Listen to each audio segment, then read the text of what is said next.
Hi friends, welcome back to my channel. இன்றைக்கி நம்ம குவிக்கான, ஈஸியான, டேஸ்டியான ஒரு டீ டைம் ஸ்நாக் பண்ண போகிறோம். ஒரே ஒரு கப்பு கோதுமை மாவு இருந்தால் போதும். இது நீங்கள் ஒரு 10 நிமிஷத்தில் ரெடி பண்ணிடலாம். இந்த ஈஸியான கோதுமை சிப்ஸ் எப்படி பண்ணுறதுன்னு பார்க்குறதுக்கு முன்னாடி அக்கறை சீமையிலேக்கு சப்ஸ்கிரைப் பண்ணிவிட்டு பக்கத்தில் இருக்க பெல் பட்டனை மறக்காமல் ப்ரெஸ் பண்ணிவிடுங்க.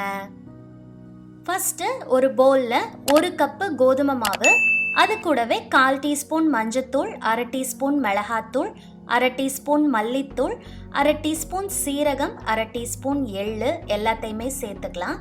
அது கூடவே தேவையான அளவுக்கு உப்பு சேர்த்துட்டு ஃபஸ்ட்டு நல்லா மிக்ஸ் பண்ணி விட்டுக்கலாம்.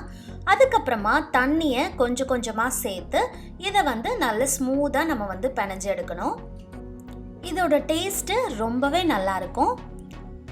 இதை நம்ம வறுத்து எடுத்துட்டு நல்லா ஆற வச்சுட்டு நீங்கள் ஒரு ஏர்டைட் கண்டெய்னரில் போட்டு வச்சுக்கலாம்.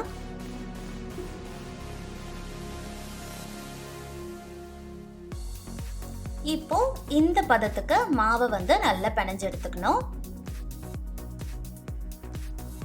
அதுக்கப்புறமா நீங்கள் எங்கே வச்சு தேய்க்க போகிறீங்களோ அந்த இடத்துல கொஞ்சமாக எண்ணெய் தடவிட்டு நல்ல ஒரு பெரிய சைஸ் மாவாக எடுத்துட்டு இதை நல்ல மெல்லிசாக நீங்கள் திரட்டிக்கணும். அதுக்கப்புறமா ஒரு கத்தி வச்சுட்டு இதை உங்களுக்கு எப்படி வேணுமோ அந்த மாதிரி நீங்கள் கட் பண்ணி எடுத்துக்கலாம்.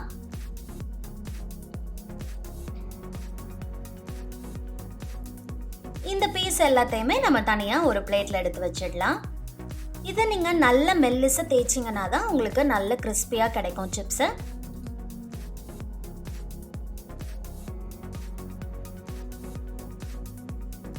இதே மாதிரி நம்ம எல்லா மாவையுமே ரெடி பண்ணி வச்சுக்கலாம்.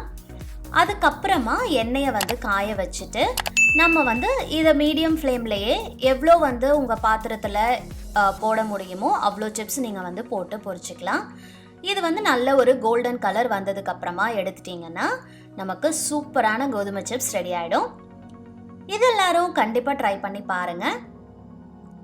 எல்லாம் ருசியாக சமைங்க, நல்லா சாப்பிடுங்க, என்ஜாய் பண்ணுங்கள்.